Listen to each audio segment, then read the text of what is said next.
Welcome back to the channel, welcome to new blog. তো আজকে সকাল সকাল উঠে একদম ঘর ঝাড়াঝুড়ির কাজে লেগে পড়েছি। তার কারণ অনেক দিন ধরে ওয়েট করেছি। আমার কাজের দিদি অনেক দিন ধরে আসছে না, যে দিদি ঘরটা ঝাঁট মোছা করে, বাসন মাজে, এই যে কাজগুলো করে। তো কাজের দিদি আসছে না, তার কারণ কাজের দিদির খুব শরীর খারাপ। তো ডেঙ্গু হয়ে গেছে, তো পসিবলি বেশ কিছুদিন আসতে পারবে না। তো ঝাড়াঝুড়ির কাজগুলো আমি একটু পোস্টপন করছিলাম, কিন্তু বাধ্য হয়ে দেখলাম কি যে এবার পোস্টপন করতে করতে দিদি তো কবে আসবে বুঝতে পারছি না। সেই জন্য এবার নিজেকেই সমস্ত কিছু করে নিতে হবে, কারণ পুজোর পঞ্চমী পড়ে গেলে আর কোনো কাজ হবে না। তো এখন ডেঙ্গু সারা প্রথমত একটা জিনিস, তারপর আবার ডেঙ্গুর পরে প্রচণ্ড দুর্বল থাকা আমার নিজের হয়েছে বলেই বুঝতে পারি। সেই জন্য আপাতত তো আমাকে এই সমস্ত কিছু ম্যানেজ করতে হবে, তাই আস্তে আস্তে ঘরদোরগুলো ঝাড়াঝাড়ি করে নিচ্ছি। তো প্রথমেই বড় ঘরটা ধরেছি, কারণ বড় ঘরটা না যখনই আমরা ঝাড়াঝাড়ি করি, এমনি বড় ঘরটাতে কম মানে এই ঝুলটুল ঝাড়াগুলো একটুখানি কমই হয়। তার কারণ কি, ঝিনুক এই ঘরটাতে ঘুমোয়, আর আমার কাজের দিদি আছে, সে একটু সকাল সকাল আসে। তো সেই জন্য না আমি এই কাজগুলোকে, এই ঘরটাকে ঝাড়াঝাড়ি ঠিক করতে পারি না, ঝুলটুলগুলো। তো একটুখানি কমই এই ঘরটা ঝিনুক হওয়ার পর থেকে কম ঝুল ঝাড়ার কাজটা হয়। তো ফার্নিচারগুলো একটুখানি মুছে নিচ্ছি, যদিও এই কাজগুলো মাঝে মাঝে করা হয়, কিন্তু তাও পুজোর আগে এগুলো করতে হবে, এটাই হচ্ছে মেন কথা।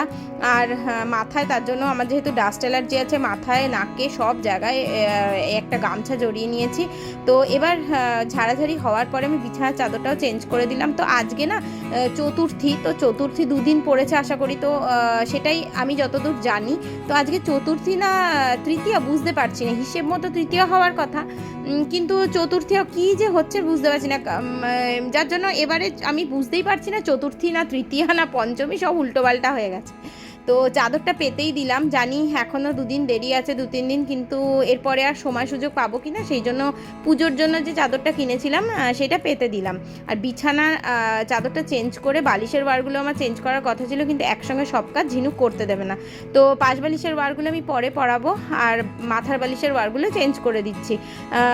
মানে পাশ বালিশের ওয়ার পরাতে গেলে এত যুদ্ধ করতে হবে ঝিনুককে সামলানোর জন্য, সেই জন্য পাশ বালিশের ওয়ারের ব্যাপারটা ঝিনুক ঘুমানোর পরেই আমি নর্মালি করি। আর এই চাদরের প্রিন্টটা আমার এত ভালো লেগেছে না, বেশ একটু অন্য ধরনের প্রিন্ট। মোটামুটি রং চঙে চাদর তো কেনাই হয়, কিন্তু এই ধরনের টোনের উপর না চাদর খুব একটা পাওয়া যায় না। এবারে বেশ সুন্দর কালেকশন এসছে পাল বেডিংয়ে, দেখলাম, আর আমার পাল বেডিংয়ের চাদরগুলো এত ভালো লাগে না কি বলবো। আর ঝিনুকের জন্য এই একটা কার্টুন আঁকা বালিশের ওয়ার কিনেছি। তো মোটামুটি বড় ঘরটা অল ডান। আর এই ঘরটা না আমি ঝাঁট মোছাও করে নিয়েছি আগে, যেহেতু এই ঘরটা হয়ে গেছে পুরোপুরি, আমি এই ঘরের কাজটা মিটিয়ে দিয়েছি। ঘর ঝাঁট মোছা করে একদম রেডি করে দিয়েছি। এরপরে এসেছি ছোটো ঘরে। তো সুকৃত গেছে বাজারে, তো সেই সুযোগে আমি ভাবছি তাড়াতাড়ি করে সমস্ত কাজকর্মগুলো করে নেব, কারণ সুকৃত আবার বেরোবে বাজার থেকে এসে। তো এই যে এখন ছোটো ঘরের ঝুল ঝাড়ছি। ছোটো ঘরে খুব একটা নোংরা হয় না, তার কারণ ছোটো ঘরটা মাঝে মাঝেই সুকৃত বা আমি কেউ না কেউ ঝেড়ে দিই। ছোটো ঘরে যার জন্য ময়লা খুব একটা হয় না। তাও পুজোর আগে তো এগুলো ঝাড়তেই হবে। মোটামুটি আমাদের ঘরে এত ধুলো পড়ে না, এই যে এখন ফার্নিচারগুলো মুছছি দেখছেন, কালকে আবার ধুলো পড়ে যাবে। মানে রাস্তার ধারে বাড়ি হলে যা হয় আর কি, তাও তো আমাদের এই রাস্তাটাতে বড় গাড়ি চলে না, টোটো চলে, আর ছোটোখাটো গাড়ি চলে, অটো চলে। তো এই যে বিছানার তোষকটার থেকে যে ধুলোটা উঠছে, সেটা দেখেই আপনারা বুঝতে পেরে গেছেন আমাদের এখানে কী পরিমাণ ধুলো। রোজ বিছানা ঝাড়া হয়, সব কিছু হয়, 2 দিন অন্তর এই বিছানার চাদর আমি তুলে দিই, তাতেও এইরকম ধুলো পড়ে। আর এই দিকে ঝিনুক চলে এসছে মাকে হেল্প করতে। তো আমি যখন এই কাজগুলো শুরু করেছি না, ঝিনুককে একটুখানি টিভি দিয়ে দিয়েছিলাম, তার কারণ আমি চাইনি যে ওই ধুলোর মধ্যে থাকুক। তো প্রথমে একটু ড্রয়িং নিয়ে বসেছিল যখন আমি বড় ঘরটা করছিলাম। তো যেই টের পেয়েছে যে মা কিছু একটা করছে, তখনই ও এসে এই ধুলোর মধ্যে নৃত্য করবে বলে চলে এসছে। তো এই ধুলোর থেকে না বাচ্চাদের ভীষণ দূরে রাখা দরকার, কারণ একবার ডাস্ট অ্যালার্জি ধরে গেলে না খুব মুশকিল। তো সেই জন্য আমি ঝিনুককে বাধ্য হয়ে টিভিটা চালিয়ে দিলাম। এমনিতে ও তো একটু টিভি দেখে মাঝে সাঝে, তো এখন চালিয়ে দিলে আমার কাজের একটু সুবিধা হবে, কারণ সুকৃত নেই, ওকে যে একটুখানি কেউ আটকে রাখবো আর মানে সেটাও পসিবল নয়। সেই জন্য আমি ঝিনুককে একটুখানি টিভিটা চালিয়ে দিয়েছি। তো ঝিনুক একটু টিভি দেখতে দেখতে আমি ছোটো ঘরটা মোটামুটি করে নিয়েছি।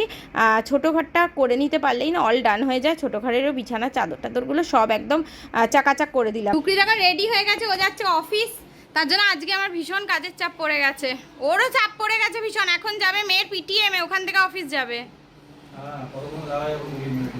না বেশিক্ষণ লাগবে না, রেজাল্ট দেবে মনে হয়। রেজাল্ট দেবে দেবে, এটা নিয়ম, সব জায়গাতে হচ্ছে, কি করবে। সাবধানে যেও। ভাত ভাত আনতে, তাড়াতাড়ি যাও, ছুটে যাও। ভাত আনতে যাচ্ছে আর একজন। ভাত দিয়েছ? আরেকটা হাতে দিচ্ছে। সাবধানে যেও, তাড়াতাড়ি চলে এসো। চলো মামাই, চলো এবার খেয়ে নেবে। দেবো, চলো খেয়ে নেবে। আজকে আমি এত ব্যস্ত, আমাকে অনেকটা টাইমে ঝিনুকে টিভি দিতে হলে, নাহলে ধুলো নিয়ে নেত্য করতো। কি তাও ডাইনিংটা এখনো আমার এক হাঁটু হয়ে রয়েছে, আমি পুরো গোছাতে পারিনি। ডাইনিংটা কালকে দেখবো। হ্যাঁ, রিঙ্গা রিঙ্গা হাত ধরো, হাত ধরো, এই হাতটা ধরো। Ring a ring a roses, pocket full of posies, a tissue we all fall down। হয়েছে, ডাউন হয়েছি, আর বলতে পারবে না ডাউন। আর না, এবার খাবে মা, এবার মাথা ঘুরে যাবে, এবার খেতে হবে।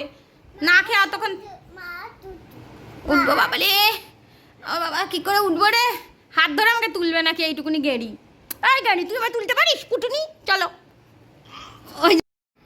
ঝিনুককে তো স্নান খাওয়া করিয়ে দিয়েছি, আমার কিন্তু এখনও স্নান হয়নি। তার কারণ আমি ভাবলাম যে আগে আমি এইসব কাজগুলো, এইসব ঝামেলাগুলো মিটিয়ে নিই। ছোটো ঘরটা ঝাড়াঝাড়ি করেছি, এবার ছোটো ঘরটা ঝাঁট দেওয়া মোছার পালা। তো আমি একেবারে ছোটো ঘরটাও ঝাঁট মোছা করে নিচ্ছি।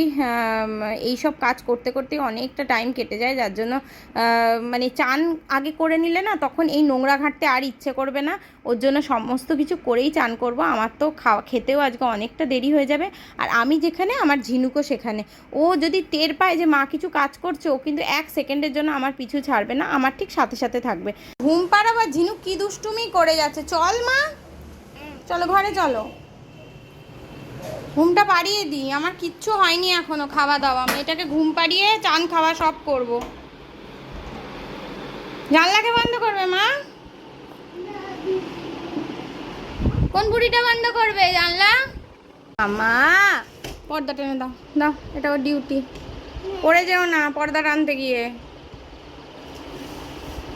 গুড, ব্যাস ব্যাস ব্যাস ব্যাস, হয়ে গেছে হয়ে গেছে হয়ে গেছে। এইটা টানো টানো টানো। না, এগুলো দেয় না, এই বুয়াগুলো সাজি না, সাজিয়ে রাখার। এসে চুলটা ঠিক করে দিই, চুলটা ঠিক করে দিই। কান ঢেকে গেছে, কাজী নজরুল ইসলামের মতন চুল। না, ও খালি এই এই পুতুলগুলো, এই পুতুলগুলো দেয়া যায় না মা, এই পুতুলগুলো সাজিয়ে রাখতে হয়। চলো, পুতুলগুলো রাগি পুতুল। বুঝছো মা? জাপ্পা জাপ্পা জাপ্পা জাপ্পা করছো? হ্যাঁ, আজকে ঘর একা সব গোছাতে গিয়ে আমার হালুয়া টাইট হয়ে গেছে। মা এবার চলো ঘুম পাড়িয়ে দিই। আচ্ছা মামা, আজকে আজকে তোমার রেজাল্ট বেরিয়েছে, বলেছে তুমি খুব ভালো করেছো, শুধু তোমার একটু মনোযোগের অভাব আছে। মামাম, ও মামাম, আজকে তোমার রেজাল্ট বেরিয়েছে স্কুলে, শুনছেই না। আজকে স্কুলে তোমার রেজাল্ট বেরিয়েছে, বলছে যে যখন শেখানো হয় তুমি শেখো, তারপরে তুমি আর কনসেন্ট্রেট করো না রিভাইজের সময়।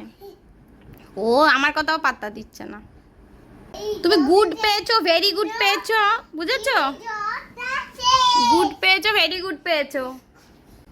শোনা মা, আমার পুরো উড়নচণ্ডী অবস্থা দেখেই সবাই বুঝতে পারছেন যে মানে আমি এখনো স্নান করিনি। এখন ঝিনুকের ঘুমের সময় হয়ে গেছে, নাহলে একটু বাদে কান্নাকাটি শুরু করবে। তো ঝিনুককে ঘুম পাড়িয়ে দিই। ক্লিপ খুলে গেছে, এদিকে এসো। তো ঝিনুককে ঘুম পাড়িয়ে দিই, ঝিনুককে ঘুম পাড়িয়ে দিয়ে তারপরে আমি স্নান করব, খাবো, স্নান করবো, পুজো দেবো, খাবো, সমস্ত কাজগুলো করব। কারণ ওকে ঘুম পাড়িয়ে আমি নিশ্চিন্ত, এত দুরন্তপনা করছে, আমার কাজকর্ম আর করতে দেবে না, আরও দেরি হয়ে যাবে। ওর জন্য ওকে ঘুম পাড়িয়ে দিয়ে বাকি কাজ করবো। আজকে সারা দিন পুরো বাড়ি মানে আমি পরিষ্কার করেছি। ভাবছিলাম যে এই মানে আমার কাজের দিদি আসবে আসবে আসবে, কিন্তু কাজের দিদির আজকে এমন মানে আমার বাড়িতেই এসছে বলতে, এত শরীর খারাপ, ও জানি না কবে আসবে। এবার পুজোর আগে ঝাড়াঝুড়ি একটু না হলে হয়, আমি কাজের দিদির জন্যই অপেক্ষা করছিলাম, যার জন্য আমি এতদিন করিনি, মানে হালকা হালকা করেছিলাম। কিন্তু পুজোর যতই হোক মহালয়ার পরে ঝাড়াঝুড়ি করতে নেই বলে, কিন্তু আমি করতে এই সময়টাতেই বাধ্য হলাম, কিন্তু আমার কিছু করার নেই। আর আজকে সুকৃতের যেহেতু বেরোতে হবে না, প্রচুর আমার মানে ঝিনুক চুল ছাড়ো, আমার প্রচুর না মানে একসঙ্গে প্রচুর পরিশ্রম হয়ে গেল। ঝিনুককে ঘুম পাড়িয়ে দিয়েছি, ঝিনুককে ঘুম পাড়িয়ে এসে এবার আমি ডাইনিংটাও ক্লিয়ার করে নিচ্ছি। ডাইনিংটা আমি কদিন আগে ঝুলটুল একদম ঝেড়ে নিয়েছিলাম, সেই জন্য ডাইনিংটা খুব একটা ঝাড়ার ঝামেলা আর থাকলো না, কিন্তু আমি ঘরটা ঝাড় দিয়ে নিচ্ছি। আর আজকে এত দেরি হয়ে গেছে না এইসব করতে করতে, যে আমার মনে হয় না এই ঘরটা আমি এখন ডাইনিং আর ছোটো ঘরটা এখন আমি মুছতে পারবো। আমি সন্ধ্যের দিকে একটু ভালো করে ঘরটা মুছে দেব, তাহলে পরিষ্কারও থাকবে, যেহেতু ধুলো টুলোও হয়েছে। তো এই দেখুন ছোটো ঘরটা একদম চাকাচাক হয়ে গেছে। আর এইদিকে আমার ঘরে যে চেয়ারটা থাকে না, এই চেয়ারটাও আমি একদম ফাঁকা করে দিয়েছি। কিন্তু ঝিনুকের যে খেলনার বাস্কেটটা, এইটা এরকম ডাম্প করার পিছনে সুপ্রীতের বেশ বড় ভূমিকা আছে। তো এইটাকেও আমি পরে সন্ধ্যের দিকে ঠিক করে দেবো। তো ঘরটা এরকম পরিষ্কার পরিচ্ছন্ন হয়ে ভীষণ ভালো লাগছে। আর ওইখানে আমি পর্দাগুলো রেখে দিয়েছি, তো ঘরে এখন যে পর্দাগুলো আছে সেগুলো চেঞ্জ করে আমি ওই পর্দাগুলো লাগাবো। এরপর আমি চান করে ফ্রেশ হয়ে একদম পুজো দিতে চলে এলাম। তো সকালবেলা না সুপ্রীত দুটো জুঁই ফুলের মালা এনে দিয়েছিল, তো সেগুলোকে কেটে 4টে মালা করেছি, করে ঠাকুরকে দিয়ে দিচ্ছি। জুঁই ফুলের মালাগুলো বেশ বড় ছিল, কিছু কুচো জুঁই ফুল ছিল আর কিছু জুঁই ফুলের মালা ছিল। সুপ্রীত যেহেতু নর্মাল যে আমরা গাঁদা ফুল জবা ফুল হয় সেই ফুলগুলো পায়নি, তার কারণে অনেকটা দেরিতে বাজারে গেছিলো, তো সেই জন্য জুঁই ফুলের মালা নিয়ে এসেছে।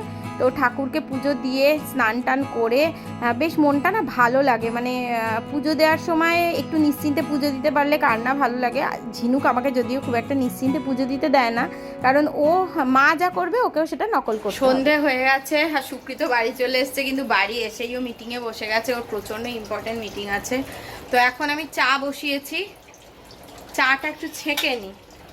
তো কদিন আগে না আমি হাতিবাগান গেছিলাম, হাতিবাগান থেকে এরকম দুটো কাপ কিনেছি, আমার জন্য দুটো কিনেছি, আমার শাশুড়ি মায়ের জন্য দুটো কিনেছি। তো আমার কাপটা এরকম অরেঞ্জ কালারের, আর আমার শাশুড়ি মায়ের কাপটা হচ্ছে তুতে কালারের। তো এই কাপ দুটোই আজ উদ্বোধন করব। তো এই চা খাওয়ার টাইমটুকু না আমার আর সুকৃতের খুব পার্সোনাল টাইম আমরা স্পেন্ড করি, কিন্তু বাড়িতে এসে থেকেই ওর মিটিং শুরু হয়ে গেছে, তাই ওকে মিটিং করতে করতেই চাটা খেতে হবে।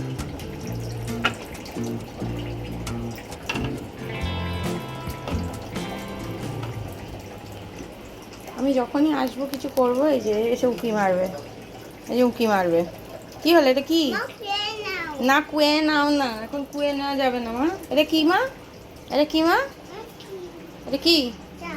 চা? কে খাবে চা? আর এই যে একজন মিটিং করছে এইদিকে, মিটিং করতে করতে মোবাইলেও অফিসেরই কাজ করছে, আর আরেকজন ডাক্তারবাবু আমার চলে এসেছেন। তো সুকৃতের ঠিক যে সময় কথা বলার ছিল সেই সময় ইনি এমন কান্না জুড়লেন যে আমাকে চায়ের কাপ আর বিস্কুট নিয়ে অন্য ঘরে চলে যেতে হলো। সুকৃত আর আমি সেই আলাদা আলাদা বসেই চা খেলাম। তো বাইরে তো ভীষণ বৃষ্টি পড়ছে, আজকে কি অবস্থা, আমরা এত ঘুমিয়েছি আমি আর ঝিনুক। 7:45 ঘুম থেকে উঠেছি, সুকৃত যখন এসে বেল দিয়েছে, মানে এমন অবস্থা। আমি আসলে তো সকাল থেকে এত বেশি কাজকর্ম করে টায়ার্ড হয়ে গেছি, কোমরে খুব ব্যথা করছিল, ওটার জন্যই আরও। আমার কোমরে তো এমনি সাইটিকা আছে, তার উপর এই মানে কোমরের ব্যথায় পুরো কাবু। তারপরে এই যে আমার ডাক্তারবাবু, আমার পার্সোনাল ডাক্তারবাবু, তো বাবা একটা ইঞ্জেকশন নিয়ে কী করছে। তো যাই হোক, তো এই জন্য না মানে উঠে সুকৃত বলছে বাইরে নাকি ভীষণ বৃষ্টি পড়ছে, না 1 নম্বর এয়ারপোর্টের ওই মন্দির মসজিদ গলি নাকি জলে ভেসে গেছে, ওখানে সবসময় জল জমে, কিছু করার নেই। তো এখন একটুখানি বসে আছি, সুকৃতের মিটিং শেষ হওয়া অবধি আমাদের কোনো কাজ নেই, আমরা বেললে বসে আছি। কি হলো, চুল না চুল এতক্ষণে নিয়ে ব্যাটাকে শুতে পেরেছি, সুকৃতকে ছাড়তেই চাইছিল না, ও ঘুমোলে তো সুকৃত আসবে। চুল না, চুল ধরবে না, চুল ধরবে না, কি ব্যাড হ্যাবিট, চুলটা ধরে থাকবে, মুখে কিন্তু দেয়নি, যে মুখে দেয়নি, চুলটা ধরে থাকবে, কি বদমাশ হয়েছে। টাটা করে দাও, টাটা করে দাও। তো যাই হোক, আজকের ব্লগটা এই দুষ্টুমি দিয়ে শেষ করছি। যদি ব্লগটাতে কিছু ভালো লেগে থাকে তাহলে অবশ্যই লাইক করবেন, কমেন্ট করবেন, শেয়ার করবেন, চ্যানেলটাকে অবশ্যই সাবস্ক্রাইব করবেন। কুটু কুটু কুটু।